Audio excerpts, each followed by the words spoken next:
Bayangkan, seorang tentara Israel dengan dendam membara, menerbangkan jet tempur bermuatan rudal menuju Ka'bah, simbol suci umat Islam. Namun, di detik ia hendak menekan tombol, pesawatnya justru kehilangan kendali, hancur menabrak gunung, dan ia masih hidup, hanya untuk berbisik lirih, Islam itu nyata, Allah Maha Kuasa. Suara ledakan kembali mengguncang langit Gaza malam itu. Asap hitam mengepul ke udara, menyelimuti rumah-rumah yang sudah rapuh karena hantaman bom sebelumnya. Jeritan anak-anak terdengar di antara reruntuhan, disusul tangisan para ibu yang kehilangan keluarga mereka. Gaza kembali menjadi saksi bisu atas kebengisan serangan yang seakan tidak pernah berhenti. Konflik panjang antara Israel dan Palestina telah berlangsung selama puluhan tahun. Sejarah mencatat bagaimana tanah yang dulunya tentram berubah menjadi ladang peperangan. Bagi rakyat Palestina, rumah adalah simbol harapan yang setiap saat bisa lenyap dihantam roket atau rudal. Tidak ada jaminan keselamatan, bahkan di dalam masjid atau sekolah yang seharusnya menjadi tempat paling aman. Setiap hari, berita kematian mengalir deras seperti sungai yang tidak pernah kering. Angka korban terus bertambah. Anak-anak, perempuan, lansia, bahkan tenaga medis. Dunia menyaksikan, dunia menangis. Tapi kekuatan besar yang melindungi Israel membuat semua seruan keadilan seringkali terhenti di meja perundingan tanpa hasil. Namun, meski berkali-kali dipukul dan disakiti, rakyat Palestina tetap berdiri. Mereka berjuang mempertahankan tanah, rumah, dan martabatnya dengan cara apapun yang mereka bisa. Di tengah penderitaan itu, hadir secercah cahaya. Negara-negara Arab, meski berbeda-beda kepentingan politiknya, tetap mengulurkan tangan kepada Palestina. Dari Yordania, ribuan ton bantuan obat-obatan dikirim melalui jalur darat yang penuh risiko. Dari Mesir, relawan medis menyeberangi perbatasan Rafah, meski tahu mereka bisa ikut menjadi target serangan. Dari Arab Saudi, kafilah panjang berisi bahan pangan dan pakaian dikirim ke Gaza, sebuah bukti bahwa persaudaraan seiman melintasi batas negara. Bantuan tidak hanya datang dari negara-negara Arab, masyarakat internasional, dari Asia hingga Eropa, ikut menyalurkan dana dan doa. Namun, yang paling mencolok adalah dukungan besar dari negara-negara Timur Tengah yang merasa memiliki kewajiban moral dan spiritual untuk menjaga rakyat Palestina. Mereka tahu bahwa di balik puing-puing Gaza ada simbol perlawanan yang harus tetap hidup. Israel menyadari hal itu. Setiap truk bantuan yang masuk ke wilayah Palestina dianggap sebagai tantangan terhadap wibawa mereka. Mereka melihat solidaritas dunia Islam yang terus tumbuh sebagai ancaman tersendiri. Di mata Israel, semakin banyak bantuan yang masuk, semakin kuat pula semangat rakyat Palestina untuk bertahan. Maka, rasa geram pun tumbuh di kalangan pejabat militer dan politik Israel. Mereka tidak hanya ingin menghancurkan tubuh rakyat Palestina, tapi juga semangat dan keyakinan mereka. Bagi Israel, perang bukan hanya tentang peluru dan roket, melainkan juga tentang memadamkan simbol-simbol persatuan umat Islam.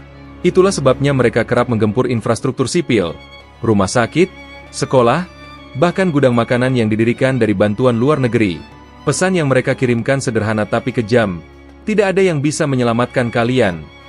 Namun kenyataan di lapangan berkata lain. Setiap kali Israel menghancurkan, selalu ada yang membangun kembali. Setiap kali mereka mencoba memutus rantai logistik, selalu ada tangan-tangan dermawan yang kembali menyambungnya. Solidaritas ini membuat Israel semakin geram, bagaikan api yang disiram bensin. Di jalan-jalan Gaza, meski penuh debu dan reruntuhan, spanduk ucapan terima kasih kepada negara-negara penyumbang tetap terpajang. Anak-anak kecil dengan wajah penuh debu tetap bisa tersenyum saat menerima sekotak roti dari relawan asing. Bagi mereka, bantuan itu bukan sekadar makanan, melainkan tanda bahwa mereka tidak sendirian. Dunia masih peduli, dan yang lebih penting, Allah masih menjaga mereka melalui tangan-tangan orang yang tidak pernah mereka kenal. Malam itu, di sebuah pos militer Israel yang menghadap ke arah perbatasan Gaza, beberapa tentara memperhatikan berita yang diputar di layar televisi. Tayangan memperlihatkan kafilah bantuan dari negara Arab yang kembali berhasil masuk membawa ribuan ton makanan. Seorang tentara muda mendengus kesal. Mereka ini seperti semut. Hancur sekali, datang lagi ribuan. Tidak ada habisnya. Perwira yang duduk di sampingnya mengangguk. Itulah masalahnya. Selama dunia Islam masih bersatu mendukung mereka, kita tidak akan pernah benar-benar bisa mematahkan semangat rakyat Palestina. Dan selama semangat itu hidup, peperangan ini tidak akan pernah selesai. Ucapan itu melayang di udara, berat dan penuh kebencian. Dari titik inilah rasa geram semakin membara di kalangan tentara Israel. Mereka tidak hanya ingin menundukkan Palestina, tetapi juga ingin memberikan pesan ke seluruh dunia Islam bahwa tidak ada tempat yang aman dari kekuatan mereka. Bara konflik itu pun terus menyala, semakin membesar, dan perlahan-lahan melahirkan niat-niat gelap yang kelak akan mengguncang dunia. Namanya Yosua ben Aviram, seorang perwira muda dalam Angkatan Udara Israel. Usianya baru menginjak 30 tahun, namun garis keras telah terpahat di wajahnya. Sorot matanya tajam, selalu dipenuhi rasa curiga, seakan dunia di sekelilingnya adalah musuh yang siap menikam kapan saja. Bagi Yosua, peperangan bukan sekadar tugas negara, melainkan jalan hidup. Sejak kecil, ia tumbuh dalam lingkungan yang penuh dengan propaganda kebencian. Ayahnya adalah veteran perang, sedangkan ibunya pernah menjadi perawat militer. Di rumah, cerita tentang ancaman Palestina selalu didengungkan. Ia dibesarkan dengan keyakinan bahwa orang-orang Arab adalah ancaman yang harus disingkirkan. Maka ketika dewasa, Yosua bergabung dengan militer tanpa keraguan sedikitpun.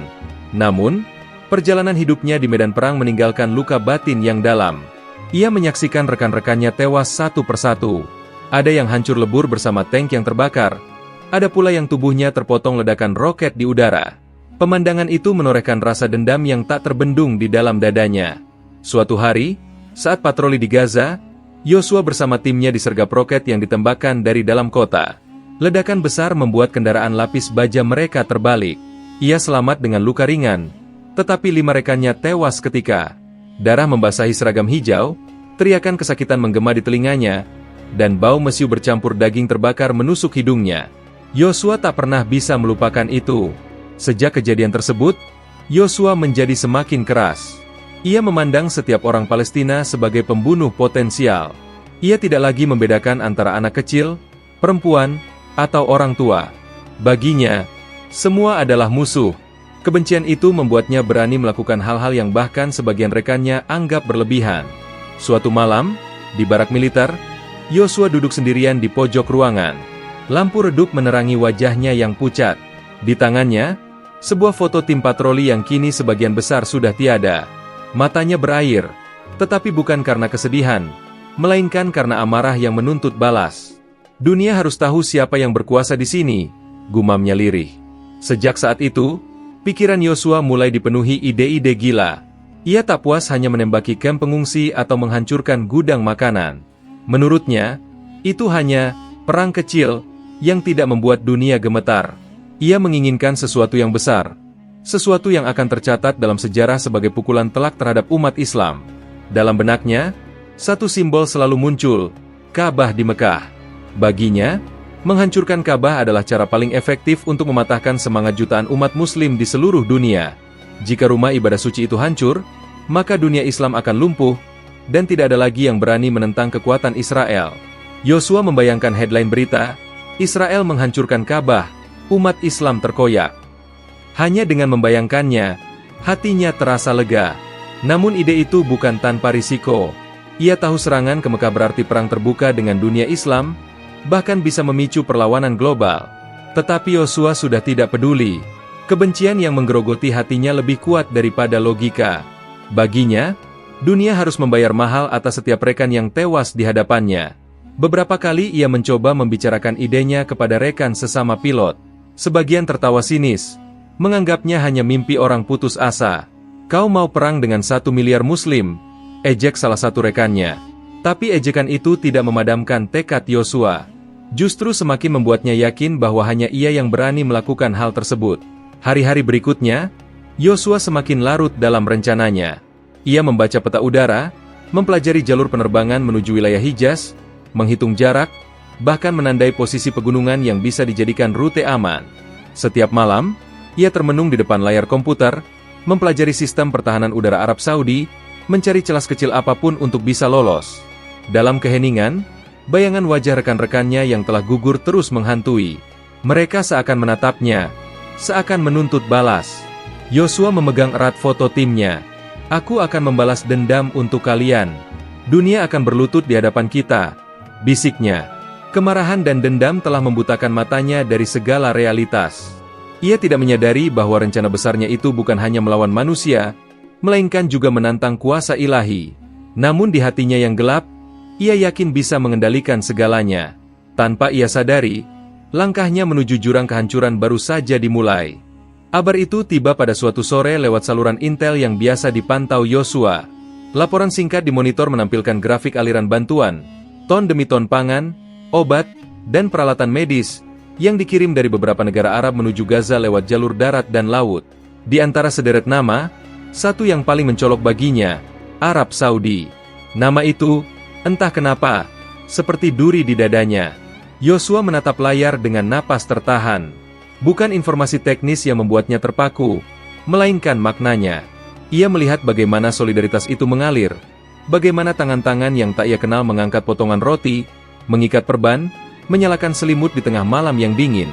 Setiap kiriman, sekotak susu, sebuah karung gandum, baginya adalah bukti bahwa musuh tak henti mendapat naungan. Malam itu, di ruang briefing yang sepi, ia membaca ulang laporan itu berkali-kali. Di kepalanya terbentuk ulang gambaran yang selalu kembali. Ka'bah, batu hitam yang dikelilingi jutaan doa, menjadi simbol dari solidaritas yang membuat musuhnya terus bertahan. Jika solidaritas itu dipatahkan, pikirnya, maka semangat mereka pun akan runtuh. Rencana yang dulu hanya sebuah bisik di dalam dadanya kini mulai mendapatkan bentuk. Yosua tidak pernah berbicara tentang rencananya kepada sembarang orang. Ia tahu pula bahwa mengumbar kata-kata itu akan memicu tindakan disipliner. Mungkin selamanya menutup jalan karirnya, atau lebih buruk lagi. Jadi ia menyusun niatnya dalam diam. Ia mencatat, bukan aspek teknis yang berbahaya, melainkan langkah-langkah administratif yang harus dilampaui. Akses, waktu, kesempatan. Bagi Yosua, semua itu adalah hambatan yang harus diatasi demi satu tujuan tunggal, menghantam simbol yang menurutnya memberi kekuatan pada lawan. Di kamar kecilnya, lampu remang memantulkan bayangan foto-foto rekan yang telah gugur. Ia menatap wajah-wajah itu lalu menempelkan foto timnya ke meja. Untuk kalian, bisiknya, aku akan lakukan sesuatu yang membuat dunia ingat. Kata-katanya terdengar seperti janji yang tak bisa dibatalkan. Rencana Yosua berkembang seperti bunga beracun di dalam pikirannya. Ia mulai memetakan rutinitas, jadwal patroli, pergantian shift, aktivitas latihan yang kerap menjadi kamuflase. Namun dia hanya membayangkan momen-momen ini sebagai peluang untuk memberi warna lain pada catatan hidupnya. Ia membaca peta-peta umum, studi kebijakan, dan berita-berita publik tentang jalur penerbangan sipil, bukan untuk menemukan celah teknis. Ia tahu terlalu baik bahwa detail-detail itu berbahaya jika disebarluaskan, melainkan untuk menilai konsekuensi moral dan simbolis dari langkah yang akan diambil. Malam demi malam, obsesi itu menebal. Ia berlatih menguasai ketenangan, melatih suaranya agar tak bergetar saat menyusun kebohongan. Karena untuk melakukan sesuatu yang besar, ia harus menutupi jejaknya. Ia menakar risiko reputasi dan karir. Ia mulai menumpuk alasan-alasan di benaknya yang membenarkan tindakan itu. Balas dendam untuk rekan-rekannya, penghukuman atas penderitaan yang ia saksikan, dan, yang paling berbahaya, keyakinan bahwa tindakan ekstrim bisa memaksa dunia lain tunduk. Di antara bisikan-bisikan itu muncul suara kecil keraguan, sesuatu yang pernah ada di masa kecilnya ketika ibunya menatapnya dengan mata sayu dan berkata bahwa perang tak pernah benar-benar memberi kemenangan, hanya kehilangan. Suara itu ia banjiri dengan argumen-argumen kerasnya sendiri. Mereka takkan mengerti kalau bukan dipaksa. Ia berujar pada cermin. Kau harus membuat mereka takut supaya mereka berhenti. Ia menyadari bahwa untuk mewujudkan rencana ini ia harus menyingkirkan lebih dari segelintir orang, hukum, moral, dan suara nuraninya sendiri. Maka ia mulai menyusun topeng-topengnya, sikap profesional di pagi hari, kepatuhan yang tampak, dan lelucon di ruang makan yang menyembunyikan badai di dalam. Semua demi satu momen ketika ia merasa dunia harus dipaksa melihat kebenaran menurut versinya sendiri. Pada suatu pagi dingin, ketika matahari baru menyapu garis-garis perbatasan dengan cahaya pucat, Yosua duduk sendiri di landasan. Ia memandang ke arah langit yang tenang, merasakan kekosongan yang aneh di dadanya. Di sana, antara debu dan sinar, terbayang wajah-wajah yang ia cintai dan benci sekaligus. Tanpa sadar, ia menutup mata dan berdoa, bukan dengan kata-kata yang biasa terucap di rumahnya, melainkan zikir yang penuh dengan amarah terselubung. Rencana itu kini bukan lagi sekadar dendam pribadi. Ia telah menjadi janji yang melintasi batas antara manusia dan keyakinan, antara negeri dan hati. Yosua tahu konsekuensinya. Jika gagal, ia akan menjerat dirinya sendiri dalam kegelapan yang tak termaafkan. Jika berhasil, begitu pikirnya, dunia akan gemetar. Di barak, seorang rekan melewati mejanya dan menepuk bahunya ringan. Jaga dirimu, Yos, katanya, tanpa tahu badai apa yang sedang menunggu. Yosua tersenyum tipis, menyimpan rencana gelapnya ke balik pakaian tempur, lalu bangkit. Di luar, langit tetap tenang, tak menyadari bahwa di bawahnya, seorang pria tengah menganyam niat yang kelak akan menguji bukan hanya batas kemanusiaan, tapi juga kuasa yang lebih tinggi. Pagi itu, pangkalan udara Israel tampak biasa saja.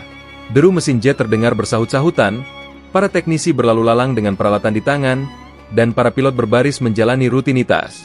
Tidak ada yang tahu bahwa di balik hiruk-pikuk itu, seorang pria sedang menyiapkan sesuatu yang kelak akan dicatat sebagai misi paling gila sekaligus terkutuk. Yosua duduk di ruang persiapan, helm di pangkuannya, seragam penerbangan menempel rapat di tubuh. Jantungnya berdetak kencang, bukan karena takut, melainkan karena antusiasme yang membakar dada. Malam sebelumnya, ia menulis catatan singkat, bukan surat perpisahan, melainkan semacam ikrar.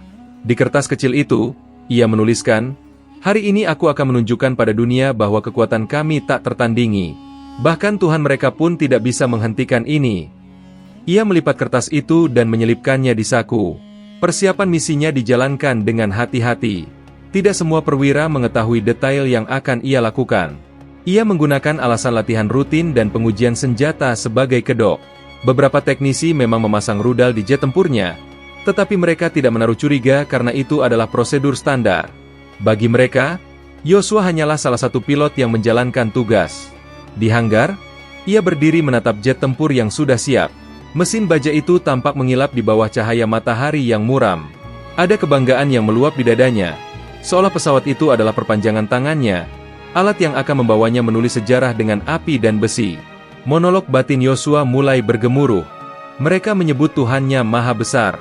Aku akan buktikan bahwa manusia pun bisa merobohkan simbolnya. Aku, seorang anak manusia, akan membuat jutaan orang sujud bukan kepada Allah, tapi kepada ketakutan. Kebencian telah menutupi logikanya. Ia merasa tak ada kekuatan yang bisa menghalangi. Bukankah selama ini Israel telah lolos dari hukuman dunia? Bukankah setiap kali dunia bersuara, suara itu hanya menjadi angin lalu? Baginya, itu bukti bahwa mereka adalah bangsa terpilih yang tidak akan tersentuh. Namun, di balik kesombongan itu, ada sedikit kegelisahan yang ia abaikan. Saat melangkah ke arah kokpit, ia merasakan hembusan angin yang dingin dan berat. Langit di atas pangkalan mendadak diselimuti awan kelabu, meski ramalan cuaca pagi itu menyebutkan cerah. Burung-burung beterbangan rendah, seakan gelisah oleh sesuatu yang tak terlihat. Seorang teknisi menatap langit sebentar, lalu menoleh pada Yosua. "Cuacanya agak aneh hari ini," katanya ringan. Yosua hanya tersenyum sinis. "Awan hanyalah awan. Tidak ada yang bisa menghentikan mesin ini." Ia menepuk badan jet tempur dengan penuh keyakinan, lalu menaiki tangga menuju kokpit. Begitu duduk di kursi pilot, ia merasakan gelombang adrenalin menyapu seluruh tubuhnya. Tangannya menyentuh tuas, jemarinya meraba tombol-tombol yang sudah sangat akrab. Di kaca depan, ia bisa melihat bayangan wajahnya sendiri, keras, penuh determinasi, dan, tanpa ia sadari, diliputi kesombongan yang menantang langit. "Lihatlah, wahai dunia," batinnya berteriak, "hari ini kalian akan tahu siapa yang sebenarnya berkuasa. Dan jika Tuhan mereka memang ada, biarkan dia turun langsung menghentikanku." Menara kontrol memberi izin lepas landas. Yosua menarik napas panjang, lalu mendorong tuas gas. Mesin meraung, suara gemuruh memekakan telinga, dan jet mulai meluncur di landasan. Roda berputar kencang, lalu terangkat dari tanah. Dalam hitungan detik, pesawat itu menembus langit yang kelam. Namun, suasana yang menyambutnya di udara terasa berbeda. Bukan langit biru cerah yang ia bayangkan, melainkan hamparan awan gelap yang menggulung seperti ombak. Kilatan petir sesekali muncul di kejauhan, padahal perakiraan menyebut tidak ada badai di area tersebut. Di dalam kokpit, Yosua merasakan getaran halus yang tidak biasa. Panel instrumen berfungsi normal, tapi perasaannya gelisah. Seakan ada sesuatu yang lebih besar daripada mesin dan logika yang sedang menatapnya dari balik awan. Meski demikian, ia menepis semua tanda itu. Baginya, itu hanyalah kebetulan. Dengan senyum tipis yang dipenuhi kesombongan, ia berkata pada dirinya sendiri, "Jika ini adalah peringatan dari Tuhan, maka biarlah aku yang membuktikan bahwa dia tak berdaya menghadapi tekadku." Di bawahnya, daratan semakin jauh. Pangkalan, teknisi, bahkan negaranya sendiri sudah tampak kecil. Yosua kini sendirian bersama rencana gelapnya. Terbang menuju misi yang tidak hanya akan mengguncang dunia, tetapi juga memperlihatkan batas antara kesombongan manusia dan kuasa yang sesungguhnya. Langit yang muram itu bukan sekadar cuaca. Ia adalah tanda yang sedang menunggu untuk menyatakan kebenaran. Dan Yosua, dengan dada penuh kesombongan, baru saja menantangnya. Mesin jet meraung kencang, membelah udara dengan kecepatan supersonik. Yosua menatap layar instrumen dengan fokus penuh.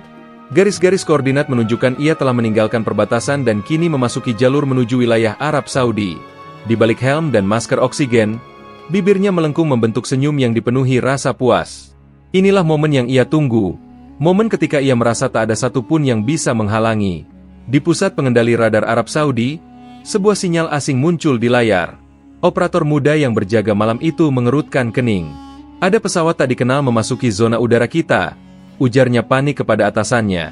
Mereka segera mencoba menghubungi pilot lewat frekuensi internasional, tapi tidak ada jawaban. Jet itu melaju begitu cepat, menembus batas tanpa izin, menolak semua upaya komunikasi. Percepat laporan ke komando, seru sang perwira senior. Kita tak punya cukup waktu untuk mengirim pesawat pencegat. Pesawat itu terlalu dekat dengan wilayah sensitif. Peringatan demi peringatan dikirimkan, tapi jet tempur yang dikendalikan Yosua tetap melaju. Ia tahu dirinya sudah terdeteksi, tapi justru itulah yang ia inginkan. Semakin banyak mata yang melihat, semakin besar teror yang akan ditimbulkan. Ia ingin dunia tahu bahwa ia berhasil menembus jantung pertahanan musuh.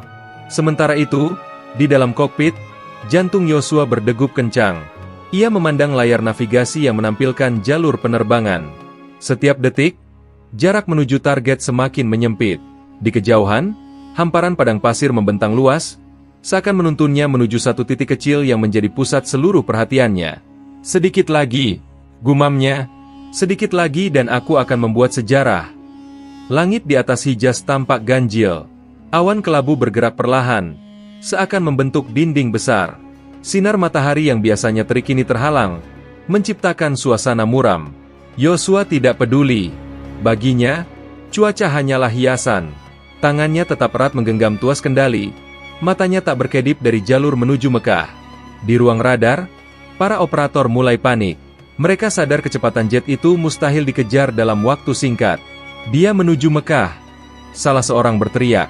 Kata-kata itu membuat ruangan seakan membeku. Semua tahu betapa sucinya kota itu, bukan hanya bagi rakyat Arab Saudi, tapi juga bagi seluruh umat Islam di dunia. Telepon-telepon berdering. Laporan dikirim ke pusat komando militer dan ke pihak kerajaan. Namun waktu tidak berpihak pada mereka. Jet itu sudah terlalu dekat. Yang bisa mereka lakukan hanyalah berdoa agar sesuatu menghentikan pesawat itu sebelum terlambat. Di ketinggian, Yosua akhirnya melihatnya. Dari balik awan, kota Mekah terbentang. Bangunan-bangunan putih kecil tampak berkilauan diterpa cahaya samar, dan di tengahnya, sebuah titik hitam yang sangat dikenalnya dari foto dan berita, Ka'bah. Sekilas, pemandangan itu membuatnya terdiam. Meski dilihat dari jauh, ada aura yang tak bisa dijelaskan. Ribuan orang tampak mengelilinginya, bergerak serempak dalam lingkaran ibadah. Pemandangan itu seperti denyut jantung yang memancarkan energi ke seluruh dunia. Namun rasa takjub itu segera ia bunuh dengan kebencian. Hanya sebuah kotak batu, katanya dingin. Satu rudal saja cukup untuk menghapusnya dari muka bumi. Tangannya bergerak ke panel kontrol rudal. Tombol merah kecil itu kini berada dalam jangkauan jarinya. Ia bisa merasakan adrenalin memenuhi tubuhnya. Inilah klimaks dari semua dendam, semua kehilangan, semua amarah yang ia pendam bertahun-tahun. Di menara radar, perwira senior menatap layar dengan mata membelalak. Dia sudah di atas Mekah, katanya lirih, hampir tak percaya. Ya Allah, lindungilah rumah MU. Di dalam jet, Yosua menekan tombol pengaman rudal. Bunyi klik kecil terdengar, tanda sistem senjata siap dilepaskan. Pada saat itu, seolah seluruh dunia menahan napas.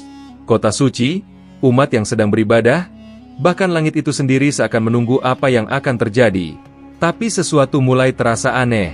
Layar instrumen bergetar, angka-angka melompat liar tanpa alasan. Tuas kendali di tangannya mendadak lebih berat.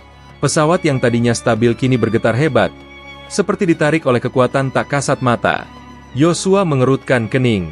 Apa ini? System error. Ia mencoba menenangkan diri, memutar tombol-tombol, Tapi tidak ada yang merespons. Pesawat mulai kehilangan keseimbangan. Di kejauhan, Ka'bah tetap terlihat, kecil tapi teguh, seakan menatap balik padanya. Yosua memekik marah, menekan tombol sekali lagi, tapi rudal tidak meluncur. Panel senjata justru mati total. Seluruh instrumen satu persatu padam, menyisakan suara mesin yang meraung kacau. "Tidak mungkin!" teriaknya. "Tidak ada yang bisa menghentikan ini. Aku yang berkuasa, bukan dia." Namun langit Hijaz seakan memiliki jawaban sendiri. Awan hitam menebal, angin berputar kencang, dan jet Yosua mulai terombang-ambing di udara. Ia mencoba menarik kendali, tetapi pesawat itu tak lagi tunduk padanya. Ka'bah tetap berdiri tegak di bawah sana, tak tersentuh, tak tergoyahkan. Sementara Yosua, dengan seluruh kesombongan dan rencananya, mulai merasakan bahwa ia bukanlah penguasa langit. Ada kuasa lain yang jauh lebih besar, yang baru saja memperlihatkan peringatannya. Jarum-jarum di layar instrumen berputar liar. Angka kecepatan melonjak tak karuan. Ketinggian naik turun seakan gila, dan alarm di kokpit meraung tanpa henti. Yosua terperanjat. Tangannya masih menggenggam tuas kendali, sementara jari telunjuknya hampir menyentuh tombol pelepasan rudal. Namun, detik itu juga, sesuatu yang tak masuk akal terjadi. Seluruh sistem senjata mendadak lumpuh. Tidak mungkin, desisnya.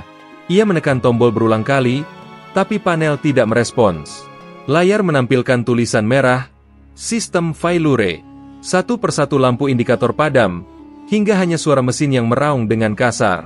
Yosua menelan ludah, mencoba tetap tenang. "Ini hanya gangguan teknis. Aku bisa mengatasinya," katanya pada dirinya sendiri. Ia memutar saklar cadangan, mencoba menghubungkan ulang sistem listrik, namun tidak ada hasil. Semua tombol seolah mati. Lebih buruk lagi, suara dari menara pengendali hilang sama sekali. Komunikasi terputus. Hanya ada dengungan statis di headsetnya, seperti bisikan samar yang mengisi kepalanya. Ia merasa benar-benar sendirian, melayang di udara tanpa kendali, terputus dari dunia.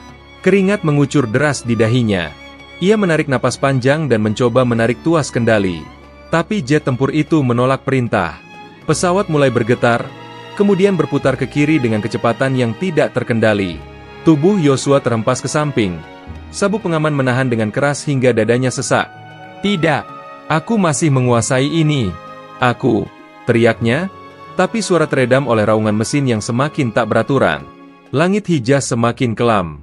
Awan hitam menggulung, petir menyambar di kejauhan, seakan menutup jalan bagi Yosua. Pesawat itu berputar liar, naik turun seperti mainan kecil yang dilemparkan ke udara. Yosua mencengkeram kendali dengan seluruh kekuatannya, otot-otot tangannya menegang, namun pesawat sama sekali tidak mematuhi. Di matanya, bayangan Ka'bah masih terlihat dari kejauhan. Semakin lama, semakin kecil karena pesawatnya menjauh dengan arah kacau. Ironisnya, simbol yang hendak ia hancurkan tetap utuh, teguh berdiri, sementara ia sendiri diguncang kekuatan yang tak bisa ia jelaskan.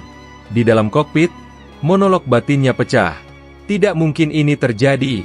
Aku sudah menghitung semua risiko. Tidak ada yang bisa menghentikanku, bahkan Tuhan mereka sekalipun." Namun semakin ia berteriak, semakin kuat pesawat itu berguncang. Alarm berbunyi nyaring. Jarum altimeter jatuh ke angka rendah, menandakan ketinggian turun drastis. Yosua mencoba menstabilkan, menekan tombol autopilot, tapi layar hanya menampilkan pesan dingin. Autopilot disengaget. Pikiran Yosua mulai kacau. Kesombongan yang tadinya membara kini berubah menjadi ketakutan. Untuk pertama kalinya, ia merasa kecil, tidak berdaya. Semua teknologi, semua latihan bertahun-tahun, semua kepercayaan dirinya runtuh dalam sekejap. Pesawat itu kini berputar seperti gasing. Hidungnya menukik tajam. Tubuh Yosua dihantam gravitasi. Wajahnya terasa berat, matanya hampir gelap. Ia mencoba menarik tuas ejek untuk melontarkan kursi penyelamat. Namun tuas itu macet, tidak bergerak sama sekali. "Tidak, ini tidak adil. Aku belum selesai," jeritnya. Di luar, langit seakan menjawab dengan suara gemuruh. Petir menyambar lebih dekat, sinarnya menyilaukan kaca kokpit. Angin kencang menghantam badan pesawat, membuatnya semakin kehilangan kendali. Seolah-olah ada kekuatan tak kasat mata yang menggenggam jet itu, memutarnya sesuka hati. Yosua terengah-engah, napasnya berat. Di benaknya, Wajah rekan-rekannya yang tewas kembali muncul, satu persatu. Mereka menatapnya dengan mata kosong, seakan bertanya, apakah ini balas dendam yang kau janjikan? Bayangan itu membuatnya menggigil. Untuk pertama kalinya, ia merasa dirinya tidak sedang membalas dendam, melainkan sedang digiring menuju kehancuran. Tidak mungkin, ini bukan karena Tuhan, katanya, setengah memohon, setengah menyangkal. Tapi hatinya mulai goyah.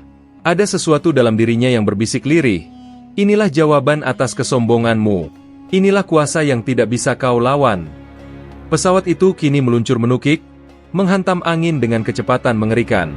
Daratan gurun di bawah semakin jelas terlihat. Gunung-gunung kecil muncul dari balik kabut, seakan membuka tangan untuk menyambut. Yosua memejamkan mata sejenak, mencoba menenangkan diri. Tapi suara lirih itu terus menggema di kepalanya. Kau bukan siapa-siapa di hadapannya. Ketika ia membuka mata, panel instrumen sudah mati total. Tidak ada cahaya, tidak ada angka, tidak ada tanda kehidupan dari teknologi yang ia banggakan. Hanya ada dirinya, pesawat yang hancur kendali, dan langit yang murka. Dalam detik-detik terakhir sebelum pesawat menabrak bumi, Yosua menjerit bukan lagi dengan kesombongan, melainkan dengan ketakutan murni. Suaranya bercampur antara marah, putus asa, dan ngeri. Allah, jika engkau ada. Dan seketika itu, jet tempur itu jatuh berputar, menghantam sebuah gunung di gurun tandus timur tengah, meledak dengan cahaya menyilaukan. Namun keajaiban terjadi. Tubuh Yosua, meski hancur penuh luka, masih bernafas. Gurun tandus timur tengah terbentang luas, sepi dan tanpa suara, hanya angin gurun yang berhembus membawa butiran pasir. Di kejauhan, dentuman keras tiba-tiba memecah keheningan, disusul bola api raksasa yang menjulang ke langit. Sebuah jet tempur berkecepatan tinggi menghantam tebing gunung batu, menghancurkan bebatuan dan menimbulkan guncangan yang terasa hingga beberapa kilometer jauhnya. Ledakan itu begitu dahsyat. Kilatan cahaya menyilaukan mengoyak langit gelap, suara gemuruhnya bergema panjang, membuat kawanan burung padang pasir beterbangan panik. Asap hitam pekat membubung, melayang-layang di udara, bercampur dengan serpihan logam yang berjatuhan seperti hujan. Siapapun yang melihatnya pasti akan yakin, tidak ada makhluk hidup yang bisa selamat dari tabrakan sekeras itu. Jet tempur yang canggih, dengan badan baja berlapis, hancur berkeping-keping seolah hanya mainan rapuh. Namun di balik puing dan kobaran api, sebuah keajaiban terjadi. Dari tumpukan logam yang masih berasap, tubuh Yosua terseret keluar. Entah bagaimana, seragam pilotnya robek parah, helmnya pecah, wajahnya berlumuran darah. Nafasnya terengah-engah, dada naik turun dengan berat, tapi jelas, ia masih hidup. Ia tergeletak di tanah, matanya setengah terbuka, pandangannya kabur, hanya melihat langit kelam yang berputar-putar di atasnya. Setiap helaan nafas bagai pertempuran melawan maut. Luka-luka menganga di sekujur tubuhnya, tulang rusuknya terasa patah, dan darah mengalir deras membasahi pasir. Yosua mencoba menggerakkan tangannya, namun yang keluar hanyalah erangan pelan. Tubuhnya terlalu lemah, tapi kesadarannya belum sepenuhnya hilang. Di sela-sela kepedihan, pikirannya berusaha merangkai apa yang baru saja terjadi. Mengapa aku masih hidup? Seharusnya aku sudah mati bersama pesawat itu. Pertanyaan itu menggema dalam benaknya, membawa rasa bingung bercampur ngeri. Ia ingat jelas bagaimana jetnya kehilangan kendali, bagaimana ia menukik ke arah gunung tanpa peluang menyelamatkan diri. Semua hukum logika dan pengalaman militernya mengatakan, ia tidak mungkin selamat. Namun kini, ia terbaring, masih bernafas. Api dari reruntuhan jet terus menyala, menerangi wajah Yosua yang pucat. Dalam kilatan cahaya itu, matanya memandang ke arah langit. Ada bisikan lirih dalam hatinya, sesuatu yang belum pernah ia rasakan sebelumnya. Rasa kecil, rapuh, dan tidak berdaya. Apakah ini kuasa MU? Gumamnya lemah, hampir tak terdengar. Suara batinnya menolak, mencoba menepis. Tapi tubuhnya yang remuk seakan membuktikan sesuatu yang lebih besar dari dirinya. Ia mencoba mengingat misinya. Ka'bah, rudal, kebencian. Semua itu kini terasa jauh, seakan tak lagi penting. Yang tersisa hanyalah dirinya yang terluka, sendirian di tengah gurun, hidup dengan cara yang tak bisa dijelaskan. Dari kejauhan, pasukan Israel yang sempat melacak jalur jet mulai mendekat ke lokasi. Mereka tidak menyangka pesawat itu benar-benar jatuh, apalagi di wilayah gurun yang jarang dijangkau. Kendaraan militer berhenti di kaki gunung, Sorotan lampu menyapu runtuhan yang masih berasap. "Cepat, cari pilotnya!" teriak seorang perwira. Beberapa prajurit bergegas mendaki, menembus asap panas, hingga akhirnya mereka menemukan sosok Yosua tergeletak di pasir, berlumuran darah. Mereka terkejut. Ia masih hidup. Segera tubuhnya diangkat dengan hati-hati, sementara ia merintih pelan. "Dia bernafas, walau hampir mustahil," kata seorang tentara, tak percaya. Yosua setengah sadar, matanya bergetar, bibirnya bergerak tanpa ia sadari. Kalimat lirih meluncur, berulang-ulang, seakan keluar dari kedalaman jiwanya. "Islam, itu nyata," bisiknya. Para prajurit saling berpandangan. Mereka mengira itu hanya halusinasi akibat luka parah. Namun Yosua terus mengulanginya. Meski napasnya tersendat, meski tubuhnya berlumur darah. Kata-kata itu tidak berhenti. Seolah ada kekuatan tak terlihat yang memaksanya mengaku. Yosua dibawa dengan tandu darurat, dimasukkan ke dalam kendaraan, dan dilarikan ke rumah sakit militer terdekat. Selama perjalanan, meski tubuhnya makin lemah, bibirnya tak berhenti mengucapkan kalimat itu. "Islam itu nyata! Islam itu nyata!" Kata-kata itu menusuk hati setiap orang yang mendengarnya. Ada yang menggeleng, ada yang terdiam, bahkan ada yang merasakan merinding. Bagi Yosua, setiap bisikan itu adalah kejujuran terakhir yang muncul dari kedalaman dirinya, meski ia sendiri tak sepenuhnya mengerti. Dalam kesakitan dan darah yang terus mengalir, ia merasa sedang dihadapkan pada kebenaran yang tak bisa ia bantah lagi, kuasa yang jauh lebih besar dari segala amarah dan dendamnya. Dan malam itu, di gurun Tandus Timur Tengah, sejarah mencatat, seorang tentara yang berniat menghancurkan rumah Allah, justru menjadi saksi hidup dari kuasanya. Asap pekat masih membubung dari reruntuhan jet tempur yang hancur berkeping-keping di kaki gunung gurun Tandus itu. Ledakan tadi membuat tanah bergetar, meninggalkan kawah hitam yang dipenuhi logam hangus dan percikan api. Prajurit Israel yang dikirim untuk mencari puing-puing tak menyangka akan menemukan sesuatu yang berbeda. Sosok yang masih bernyawa di tengah kehancuran itu. "Komandan, dia masih hidup!" teriak salah seorang tentara, suaranya terdengar tak percaya. Sorotan senter menerangi tubuh Yosua yang tergeletak di atas pasir berlumuran darah. Seragam pilotnya koyak parah, beberapa bagian tubuhnya jelas patah, dan wajahnya penuh luka sobek. Namun dada itu masih naik turun, perlahan tapi nyata. Beberapa prajurit tertegun, saling berpandangan. Mereka tahu betul bahwa hantaman sekeras itu biasanya tidak menyisakan apapun. Bahkan tubuh utuh pun jarang ditemukan. Tapi Yosua, meski sekarat, tetap bernafas. "Cepat, angkat dia. Kita harus segera membawanya ke pangkalan medis," perintah sang perwira dengan suara tegang. Dengan hati-hati mereka mengangkat tubuh Yosua ke atas tandu darurat. Ia merintih pelan, matanya setengah terbuka. Bibirnya bergerak, mengucapkan sesuatu yang membuat tentara di dekatnya menahan napas. "Islam, itu nyata," bisiknya lirih, hampir tak terdengar. Tentara yang mendengar itu sempat melirik rekan di sampingnya, bingung. "Apa kau dengar?" tanyanya pelan. Rekannya hanya menggeleng cepat, pura-pura tidak mendengar, seolah ingin menghapus kata-kata itu dari telinganya. Mereka mengira Yosua hanya mengigau, tapi ada ketegangan aneh di wajah mereka. Kendaraan militer lapis baja segera berderu meninggalkan lokasi. Sorotan lampu menerobos gelapnya malam gurun, membawa Yosua menuju rumah sakit militer terdekat. Sepanjang perjalanan, tubuhnya diguncang rasa sakit. Darah terus mengalir, membasahi tandu. Namun yang mengejutkan, bibirnya tetap bergerak, mengulang kata-kata yang sama dengan suara parau. "Islam, itu nyata! Islam, itu nyata!" Beberapa prajurit yang duduk di dekat tandu menunduk, pura-pura sibuk dengan peralatan medis darurat. Tapi dalam hati mereka, kata-kata itu menancap kuat, menimbulkan rasa gelisah yang sulit dijelaskan. Sesampainya di rumah sakit militer, tim medis sudah menunggu. Begitu tandu diturunkan, dokter-dokter berlari menghampiri. Mereka terkejut melihat kondisi Yosua yang begitu parah namun masih sadar. "Cepat bawa ke ruang operasi," seru salah satu dokter. Koridor rumah sakit dipenuhi langkah tergesa-gesa. Lampu putih berkilau di langit-langit, suara roda tandu berderit di lantai. Yosua dipindahkan ke ruang operasi darurat, tubuhnya dipenuhi selang oksigen dan infus. Dokter utama menatap hasil scan dengan dahi berkerut. "Ini mustahil," katanya setengah berbisik. "Lihat, 3 tulang rusuk patah, tulang belakang retak, paru-paru sobek, dan pendarahan internal parah." Pasien seperti ini seharusnya sudah meninggal di tempat kejadian. Asisten dokter yang lain menggeleng tak percaya. Tapi lihat, detak jantungnya masih ada. Lemah, tapi stabil. Seolah ada sesuatu yang menahannya untuk tidak mati. Mereka pun bekerja keras, berusaha menutup luka dan menghentikan pendarahan. Jarum, pisau bedah, dan peralatan medis bergerak cepat di bawah cahaya lampu operasi. Namun di tengah kesibukan itu, terdengar lirihan pelan dari bibir Yosua yang penuh darah.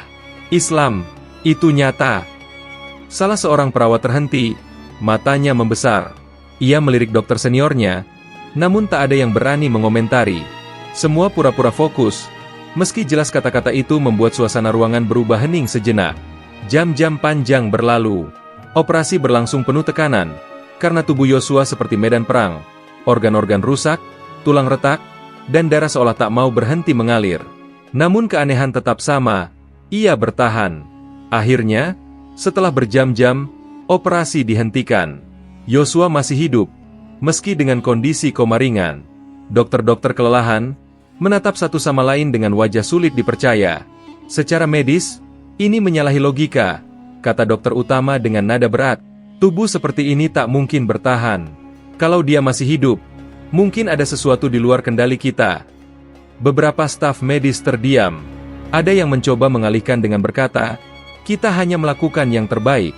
Selebihnya, entahlah. Yosua kemudian dipindahkan ke ruang perawatan intensif. Tubuhnya terbungkus perban. Selang oksigen menempel di wajahnya, monitor jantung menunjukkan garis hijau yang berdenyut perlahan. Di luar ruang ICU, perwira militer Israel menunggu laporan. Saat mendengar bahwa Yosua selamat dari operasi, wajah mereka tidak menunjukkan lega, melainkan kebingungan. Bagaimana mungkin dia masih hidup? Salah satu dari mereka bertanya lirih. Tidak ada jawaban. Hanya ada keheningan aneh. Seakan semua menyadari bahwa mereka baru saja menjadi saksi sesuatu yang lebih besar dari sekadar kemampuan manusia. Dan di dalam ruang perawatan itu, meski tubuhnya nyaris hancur, bibir Yosua yang kering masih bergerak pelan, menggumamkan kalimat yang sama, sebuah pengakuan yang membuat siapapun yang mendengarnya merinding. Islam itu nyata. Malam menurunkan kesunyian di rumah sakit militer itu. Lampu-lampu neon berpendar pucat di koridor, menciptakan suasana dingin yang mencekam. Di ruang ICU, mesin-mesin medis berdengung pelan, monitor jantung menampilkan garis hijau yang naik turun stabil, tanda kehidupan yang nyaris mustahil ada. Yosua terbaring di ranjang perawatan. Tubuhnya dibalut perban. Beberapa selang menancap di lengan, oksigen terpasang di wajahnya. Dari luar, ia tampak tak lebih dari seorang prajurit sekarat yang bertahan di ambang maut.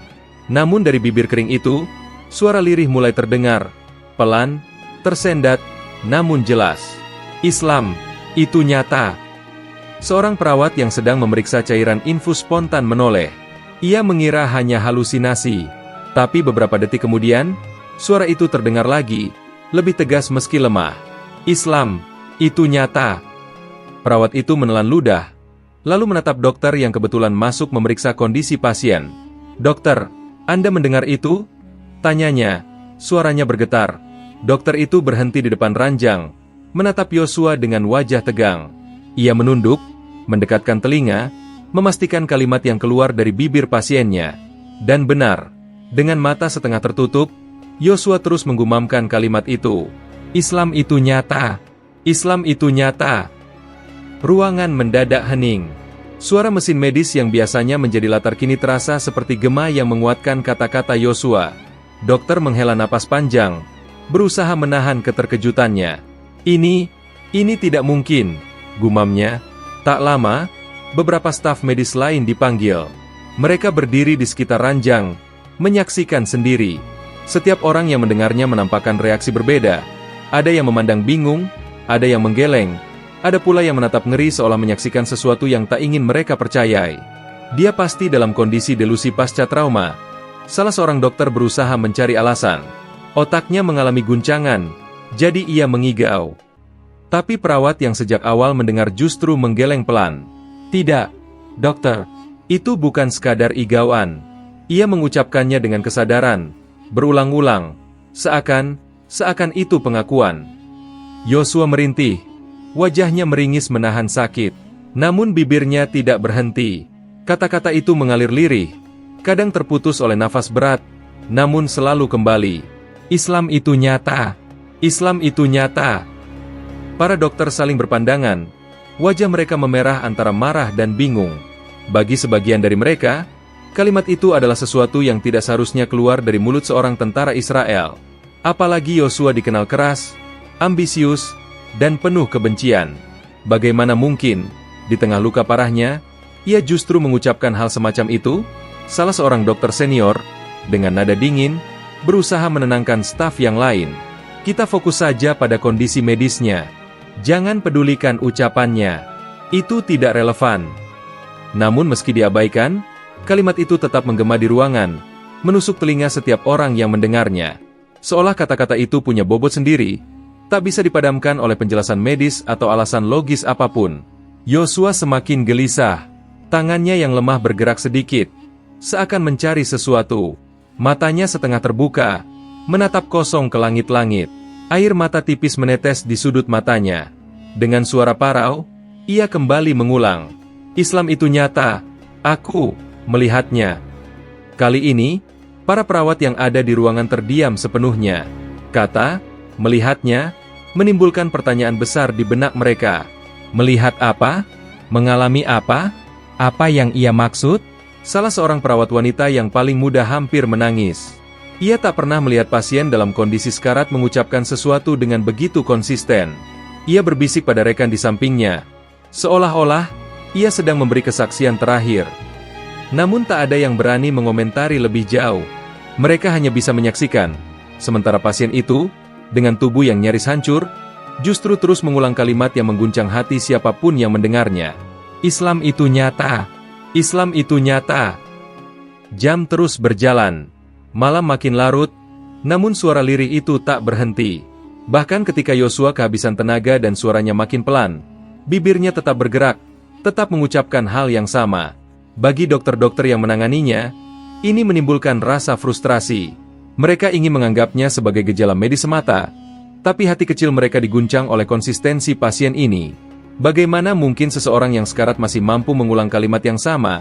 Seakan itu hal terpenting yang ingin ia sampaikan kepada dunia? Sementara itu, kabar samar mulai menyebar di kalangan staf rumah sakit.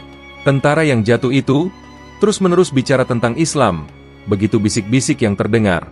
Dan semakin banyak orang mendengar, semakin besar rasa penasaran dan kegelisahan. Di ruang icu itu, Yosua tetap berbaring, tubuhnya remuk, namun bibirnya tak henti berbisik. Kata-kata sederhana, lirih, namun syarat makna. Islam itu nyata. Islam itu nyata. Seolah-olah, di ujung hidupnya, ia dipaksa oleh kebenaran untuk mengakuinya, meski dunia di sekitarnya menolak percaya. Di ruang icu rumah sakit militer, suara mesin medis berdengung monoton, namun bisikan lirih Yosua terus menjadi pusat perhatian. Malam demi malam, kata-kata yang sama mengalir dari bibirnya. Islam itu nyata. Islam itu nyata. Awalnya hanya perawat dan dokter yang mendengar. Mereka berusaha bungkam, menganggapnya igauan pasien yang setengah sadar.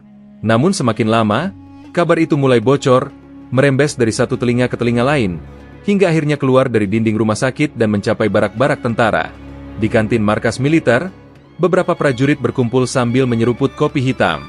Obrolan mereka tak lagi soal strategi atau berita perang, melainkan kabar ganjil dari rumah sakit. Kau dengar soal Yosua? Bisik seorang prajurit muda. Dengar apa? Sahut rekannya sambil menunduk, seakan takut orang lain mendengar. Katanya, sejak dia sadar, dia tak berhenti mengucapkan sesuatu. Kalimat yang sama, terus berulang. Dan, itu tentang Islam. Gelas kopi di tangan prajurit lain berhenti di udara. Mereka saling berpandangan, wajah-wajah mereka memancarkan keterkejutan. Nama Yosua bukan nama sembarangan. Ia dikenal keras, ambisius, bahkan sering menjadi pengobar semangat di antara pasukan. Jika ada orang yang paling membenci musuh, maka Yosua lah orangnya. Tidak mungkin, ujar seorang prajurit senior dengan nada datar, mencoba menepis. Kau tahu sendiri siapa dia. Orang seperti Yosua tidak akan pernah bicara seperti itu. Kau pasti salah dengar. Bukan aku yang dengar, jawab prajurit muda itu cepat. Perawat yang cerita. Mereka bilang Yosua terus mengulangnya, bahkan sambil menahan sakit. Islam itu nyata, begitu katanya. Keheningan menyelimuti meja itu. Tidak ada yang meneguk kopi lagi. Setiap orang larut dalam pikirannya sendiri, antara ingin percaya atau menolak. Kabar itu terus menyebar.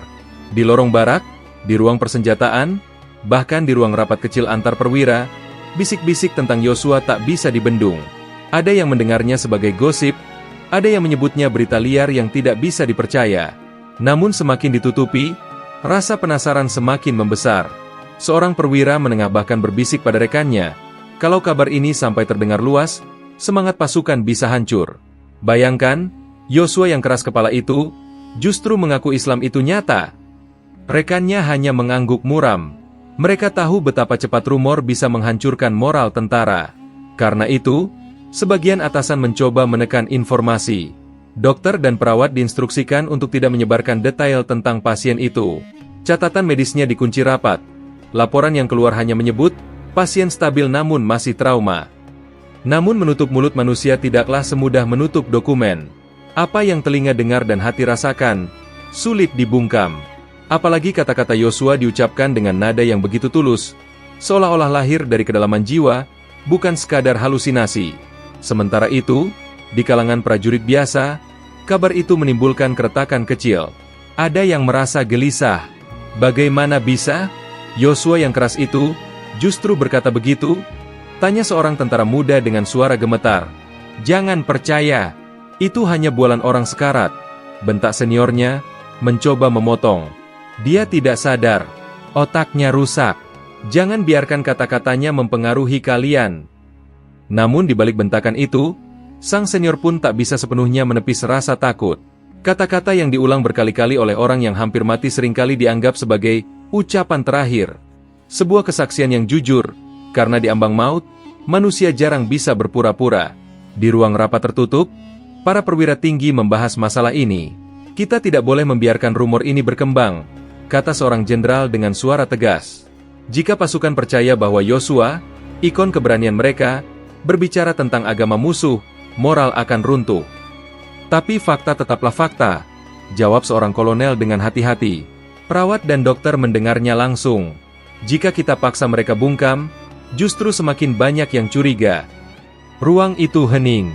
Mereka sadar, semakin mereka mencoba menyembunyikan sesuatu, semakin besar rasa penasaran yang akan timbul. Namun membiarkan kabar itu menyebar luas pun sama saja dengan menyalakan api di tumpukan jerami. Akhirnya diputuskan, kabar itu tidak boleh sampai keluar markas. Semua yang mengetahui akan dipantau, semua laporan akan disensor.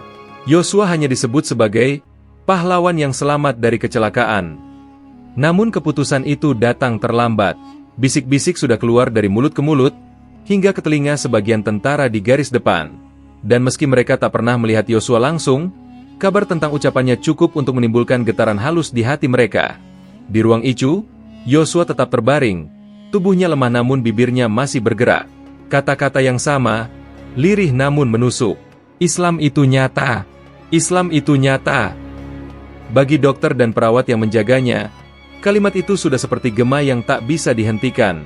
Dan bagi dunia militer Israel yang mencoba menutupinya, kalimat itu menjadi bom yang sewaktu-waktu bisa meledak, menghancurkan keyakinan pasukan mereka sendiri. Kabar itu telah menyebar. Dan sekali ia keluar, tak ada yang bisa benar-benar menghentikannya. Ruang icu rumah sakit militer itu dipenuhi keheningan yang menyesakkan. Hanya suara mesin monitor jantung yang berbunyi ritmis, mendeteksi denyut kehidupan yang kian melemah. Tubuh Yosua terbaring kaku, terhubung pada berbagai selang dan alat medis. Luka-luka bakar di wajahnya sudah mulai menghitam, dadanya naik turun dengan berat, seolah setiap tarikan nafas adalah perjuangan melawan maut. Para dokter berdiri di sekeliling ranjang, mencatat, mengawasi, namun tak lagi penuh optimisme. Mereka tahu waktunya semakin singkat. Salah seorang perawat perempuan mendekat untuk membersihkan keringat di dahinya. Tiba-tiba bibir Yosua bergerak. Suara lirih keluar, hampir tak terdengar. Islam, itu nyata. Islam, itu nyata. Perawat itu berhenti, tangannya bergetar. Kata-kata yang sama, yang sudah berhari-hari terucap, kini terdengar lebih pelan, namun justru semakin menusuk. Yang membuatnya berbeda kali ini adalah air mata yang perlahan mengalir dari sudut mata Yosua, membasahi pelipisnya. Ia tidak lagi sekadar menggumam, ada perasaan mendalam yang menyertai ucapannya. Penyesalan, rasa sakit, bahkan kelegaan aneh. Seakan-akan hatinya menemukan sesuatu yang selama ini ia abaikan. Dokter yang berdiri di dekatnya mencatat kondisi medis pasien, namun matanya tak bisa menghindar dari pemandangan itu. Seorang tentara yang ditakuti, dikenal keras dan penuh kebencian, kini terbaring rapuh, mengulang-ulang kalimat yang berlawanan dengan hidupnya selama ini.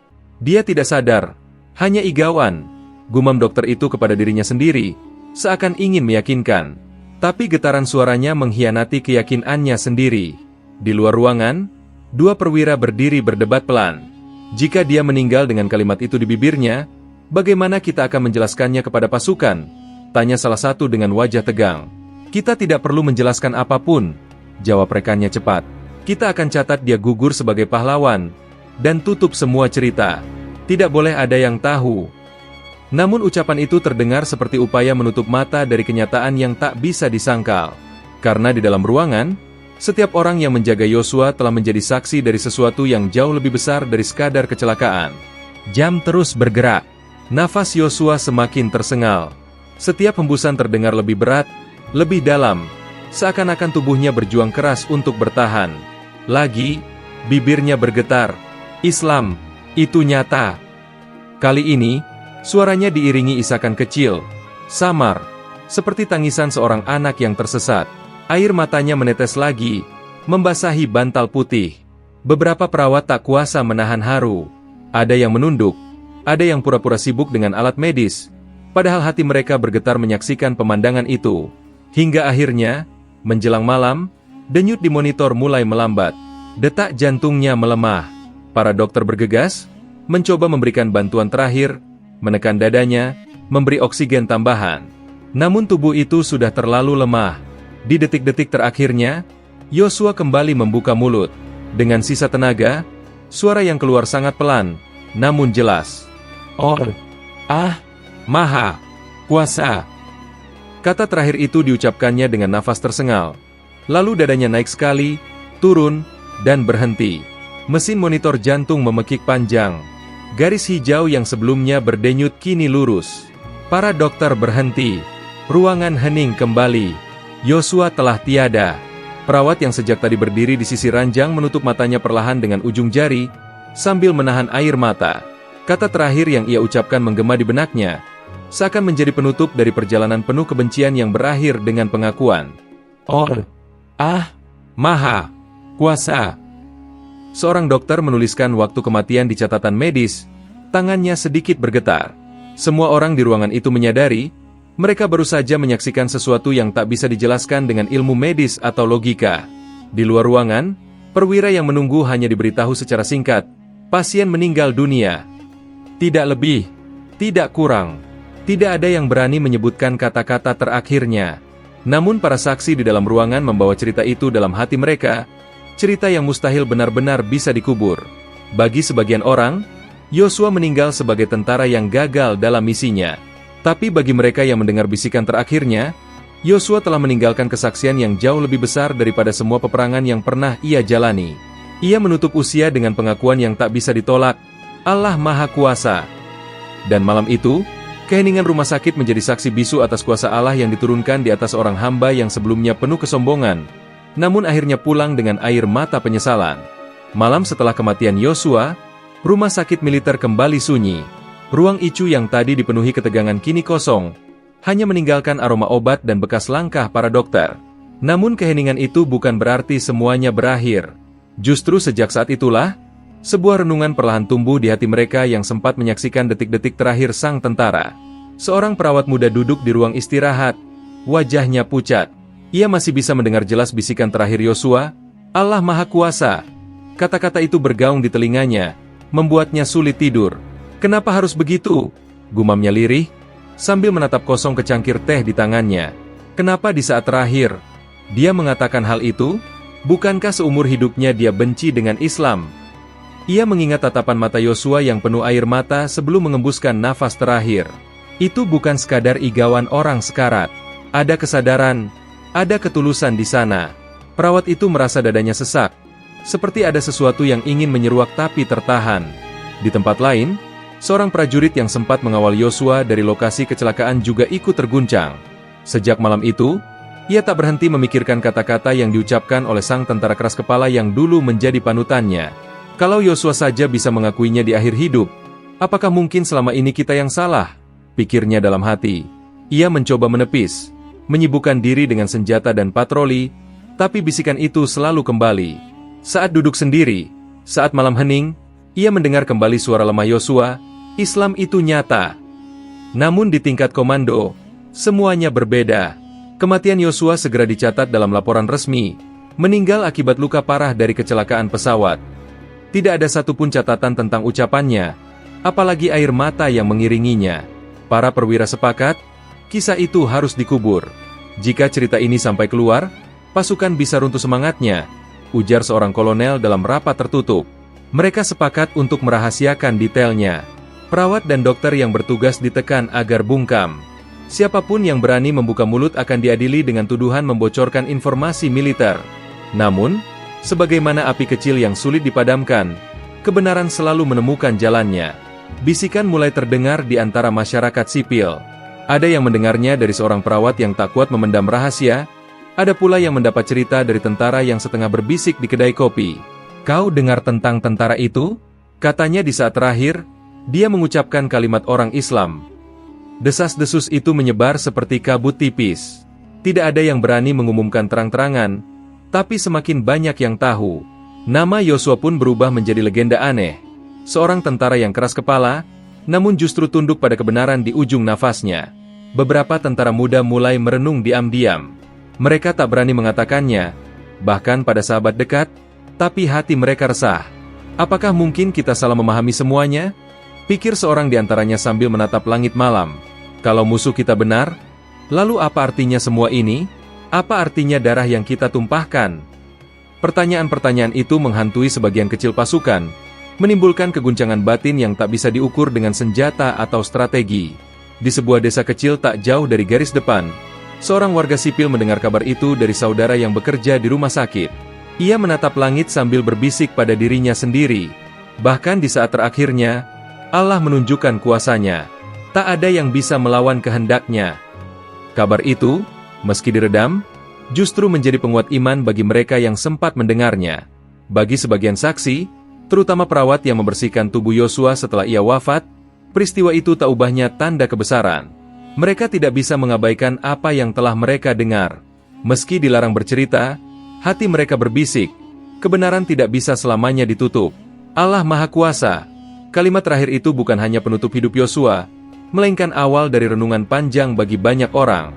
Ada tentara yang semakin membenci, ada yang semakin ragu, dan ada pula yang diam-diam mulai mencari jawaban. Tapi satu hal pasti, kisah itu, meski disembunyikan, akan terus hidup sebagai bisikan di hati manusia, bisikan yang tak pernah benar-benar padam. Di Tanah Suci Mekah, ribuan jamaah masih tawaf mengelilingi Ka'bah. Suara doa, lantunan ayat suci, dan kalimat labbaik Allahumma labbaik menggema, menyatu dengan langit malam Hijaz yang penuh bintang. Tidak seorang pun di antara mereka mengetahui secara rinci bahwa beberapa waktu lalu, ada seorang manusia yang hendak menghancurkan rumah Allah. Mereka hanya tahu bahwa Ka'bah berdiri tegak, tidak terusik, tetap menjadi pusat ibadah umat Islam dari seluruh penjuru dunia. Dan itu sudah cukup. Keyakinan mereka tidak pernah goyah bahwa Allah selalu menjaga rumahnya. Di sisi lain dunia, kisah tentang Yosua yang berakhir dengan kalimat, Allah Maha Kuasa, pelan-pelan menjadi legenda yang berbisik di hati manusia. Ada yang menutupinya rapat-rapat, ada yang menolak mentah-mentah, namun tetap saja cerita itu menyebar. Bagai air yang merembes melalui celah batu, kebenaran selalu menemukan jalannya. Bagi umat Islam, kisah ini hanya menjadi satu dari sekian banyak bukti kuasa Allah yang telah terjadi sepanjang sejarah. Mereka mengingat firman Allah dalam Al-Quran, bahwa rumahnya telah dijaga sejak zaman Nabi Ibrahim, dan tidak ada kekuatan apapun yang mampu menghancurkannya kecuali dengan izinnya. Sebagaimana pasukan bergajah Abraha pernah gagal dan binasa di hadapan burung ababil, begitu pula Yosua, dengan kesombongan dan dendamnya, berakhir di tangan takdir. Di Mekah, seorang imam masjid yang sedang memimpin doa tahajud meneteskan air mata ketika membaca ayat-ayat tentang kuasa Allah yang melampaui segalanya. Tanpa ia sadari, peristiwa yang baru terjadi di langit Hijaz menjadi bukti nyata dari doa-doa yang dipanjatkan umat Islam setiap hari. Doa agar Ka'bah senantiasa terlindungi. Di hadapan Ka'bah, umat Islam terus bersujud, menengadahkan tangan, dan berserah diri. Mereka tidak butuh kabar detail tentang pesawat yang jatuh atau tentang seorang tentara yang bertaubat di akhir nafasnya. Mereka hanya yakin Allah menjaga rumahnya. Sementara itu, bagi sebagian orang yang mendengar langsung ucapan terakhir Yosua, peristiwa itu menjadi pengingat betapa rapuhnya kesombongan manusia. Yosua yang begitu keras, begitu penuh dendam, akhirnya menyerah. Dan saat ia menyerah, bukan kepada musuh di medan perang, melainkan kepada kebenaran yang selama ini ia tolak. Kalimat terakhirnya, Allah Maha Kuasa, menjadi simbol bahwa tak ada satupun manusia, betapapun kuatnya, yang mampu melawan takdir Allah. Bagi dunia, peristiwa itu mungkin hanya catatan kecil, tersembunyi, bahkan mungkin sengaja dihapus dari sejarah resmi. Namun bagi hati yang beriman, ia akan selalu menjadi tanda. Sebuah pengingat bahwa kesombongan manusia, teknologi canggih, senjata mematikan, semua tak ada artinya di hadapan kehendak Sang Pencipta. Di Mekah, ribuan umat Islam terus datang dan pergi. Dari Afrika, Asia, Eropa, hingga Amerika. Semua dengan pakaian ihram yang sama, tanpa pangkat, tanpa gelar, tanpa senjata. Mereka hanya membawa hati yang tunduk, sujud di hadapan Ka'bah, kiblat yang Allah jaga sepanjang zaman. Tak ada rudal, tak ada jet tempur, tak ada rencana jahat yang bisa menyentuh rumah Allah jika Dia tidak menghendaki. Peristiwa Yosua pun perlahan menjadi pelajaran, bahwa kematian bukan sekadar akhir hidup, tetapi juga cermin tentang bagaimana hati manusia menemukan kebenaran. Bagi yang mau merenung, cerita ini adalah bukti betapa Allah bisa membolak-balikan hati dalam sekejap. Yosua berangkat dengan kesombongan, tapi pulang dengan air mata. Ia berangkat dengan niat menghancurkan, tapi berakhir dengan pengakuan. Semua itu terjadi bukan karena kebetulan, melainkan karena kuasa Allah yang nyata. Dan akhirnya, kisah ini berakhir dengan pesan moral yang tak terbantahkan. Kesombongan manusia, betapapun besar, tidak akan pernah menang melawan kuasa Allah.